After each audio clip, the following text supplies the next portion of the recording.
কাজী হাবিবুল আওয়াল তিনি পদত্যাগ করেছেন। 2024 সালের জানুয়ারি মাসে যে আমিডামি নির্বাচন হয়েছিল, সেই কলঙ্কিত নির্বাচনের দায়টা তার মাথার উপরেই থাকলো। এর মধ্যে তিনি যে গণঅভ্যুত্থানের যে বিপ্লব 5ই আগস্ট, আজকে সেই 1 মাস পূরণ হলো, 5ই সেপ্টেম্বর। তো 1 মাসের মাথায় তিনি পদত্যাগ করলেন। তিনি কয়েকটা কথা বলেছেন, প্রধানত দুটি কথা আমি দেখছি স্ক্রলে আছে, যে নিরপেক্ষ সরকারের অধীনেই নির্বাচন হওয়া উচিত। আরেকটি বলেছেন যে 2024 সালের যেই নির্বাচনটি হয়েছে, আমিডামি নির্বাচন, সেই নির্বাচন কোনো দলের মধ্যে নয়, সেটি হচ্ছে ব্যক্তির মধ্যে। তার মানেই হচ্ছে এটি কোনো নির্বাচন নয়। ব্যক্তির মধ্যে নির্বাচন হওয়ার মধ্য দিয়ে সরকার পরিবর্তন হয় না, এটা কাজী হাবিবুল আওয়ালও জানেন, তার সাথে যেই পরিষদ ছিলেন তারাও জানেন।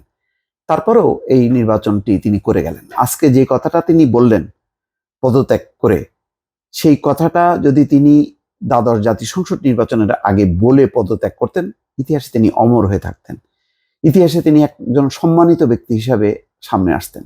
আজকে কি হচ্ছে? আজকে হচ্ছে এই তার এই ঘোষণাটা বা তার এই বক্তব্যটা যথার্থ বটে, কিন্তু এটা হলো মানে কি বলে, সময়ের 1 ফোড়, অসময়ের 10 ফোড়।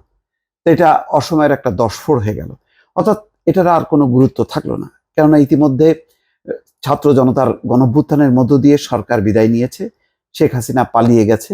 এখন পালিয়ে যাবার পর তার দোসররা অনুশোচনা করছে, নানা বক্তব্য দিচ্ছে। যেমন কাজী হাবিবুল আওয়াল হয়তো একটা অনুশোচনা থেকে বা জনরোষ থেকে বাঁচার জন্য এই কথাটি বলছেন, এমনটাই কিন্তু বিবেচিত হবে। তিনি নিজের বিবেক বিবেচনা থেকে তিনি বলছেন, এমন কথা কিন্তু সামনে মানুষের মাঝে বিবেচিত হবেন না। অর্থাৎ যতক্ষণ পর্যন্ত শেখ হাসিনা ক্ষমতায় ছিল, একবারও তো তিনি এই কথাটি বললেন না যে 2024 সালে দ্বাদশ জাতীয় সংসদ নির্বাচন কোনো দলের মধ্যে হয়নি, এটি ব্যক্তির মধ্যে হয়েছে। আচ্ছা, জাতীয় নির্বাচন কখনো ব্যক্তির মধ্যে হয়, এটা কি গ্রহণযোগ্য হয়? কখনো হয়, এটা হইতে পারে। জাতীয় নির্বাচন হয় সরকার পরিবর্তনের জন্য, যাতে 5 বছর পর মানুষ ভোট দিয়ে তার পছন্দের দলকে ক্ষমতা আনতে পারে। তাহলে ব্যক্তির মধ্যে যদি প্রতিদ্বন্দ্বিতা হয়, তা এটা তো হয়ে যায় অনেকটা ইউনিয়ন পরিষদের নির্বাচনের মধ্যে, যেখানে দলের কোনো প্রতীক থাকে না, দল নির্বাচন করতে পারে না। যদিও ইউনিয়ন পরিষদ সহ উপজেলা পর্যন্ত সেটি দলীয় ভিত্তিতে নির্বাচন হতো, যদি এবার মেয়র নির্বাচনের সময় সম্ভবত প্রতীক বরাদ্দ বন্ধ করেছে, অর্থাৎ দল না ব্যক্তি। তো আমরা আগে জানতাম যে স্থানীয় সরকার নির্বাচন হতো ব্যক্তির মধ্যে, সেখানে দলের মধ্যে না। তাহলে তৃণমূল পর্যায়ের যে নির্বাচনটা, সেই নির্বাচনটাকে নিয়ে আসা হলো জাতীয় পর্যায়ে। এটা তিনি কিভাবে মানলেন? এরকম নির্বাচনের দায় তিনি কেন নিলেন? আর আজকে তিনি বলছেন নিরপেক্ষ সরকারের অধীনেই নির্বাচন হবে। তো এই বক্তব্যটা দিয়ে আওয়ামী লীগের বাইরে যেই সমস্ত রাজনৈতিক দলগুলো প্রাণপণ সংগ্রাম করেছে, 20-25 জন বিএনপির নেতাকর্মী নিহত হয়েছে, ধর পাকড়, কি পরিমাণ অত্যাচার নির্যাতন হয়েছে, দেশে বিদেশে নানাভাবে আলোচনা হয়েছে। বারবার বিদেশিরা কাজী হাবিবুল আওয়াল এবং এই কমিশনের দিকে তাকিয়ে থেকেছে যে অন্তত তারা একটা সাংবিধানিক প্রতিষ্ঠান হিসেবে তারা একটা বলুক যে না, এই ধরনের নির্বাচন হওয়া উচিত না, একটা নিউট্রাল গভর্নমেন্টের অধীনে নির্বাচন হওয়া উচিত। কেননা নির্বাচন কমিশন হলো প্রশাসনের সহায়তায় নির্বাচনটা করে, সেখানে নির্বাচন কমিশনের কমান্ড থাকে না, একেবারেই থাকে না। যেহেতু ডিসিরা হয় রিটার্নিং কর্মকর্তা, তার ডিসিরা হলো প্রশাসনের লোক, আর এই প্রশাসন মানেই হচ্ছে, এটা হচ্ছে শেখ হাসিনার অনুগত প্রশাসন। তো সেই প্রশাসনের অধীনে যে নিরপেক্ষ নির্বাচন হবে না, এটা কি কাজী হাবিবুল আওয়ালকে বুঝতে এত সময় লাগলো?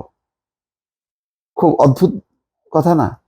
তাহলে আজকে দুটি কথা, যে কথাটা তিনি আজকে পদত্যাগের সময় বলছেন যে নিরপেক্ষ সরকারের অধীনেই নির্বাচন হওয়া উচিত, এবং তিনি বলছেন যে বিপ্লবের যে উদ্দেশ্য, যে সংস্কার, সেটি বাস্তবায়িত হোক। এই কথাটা জাতির অভিভাবক হিসেবে, মুরব্বী হিসেবে, সাংবিধানিক পদে থেকে তিনি কেন বললেন না? তিনি কেন ইতিহাসে অমরত্ব লাভ করার চেষ্টা করলেন না? সেটা হলো একটা প্রশ্ন।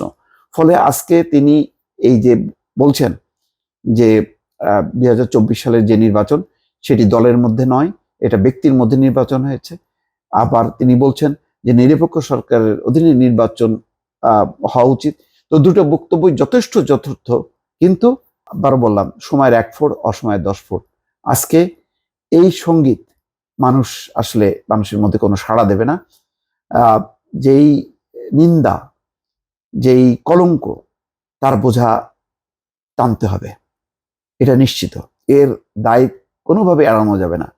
যদি এই সমস্ত কলঙ্কিত নির্বাচনের জন্য বিচার হয়, তাহলে কিন্তু আওয়াল কমিশনের বিচার হবে, হুদা কমিশনের বিচার হবে, রকিব কমিশনের বিচার হবে। অর্থাৎ 2014 থেকে 28 পর্যন্ত এই নির্বাচনটা কিভাবে হলো, কেন তারা জাল জালিয়াতি এই নির্বাচনকে স্বীকৃতি দিল, সেই কারণে কিন্তু তাদের মানে কাঠগড়ায় দাঁড়াতে হবে।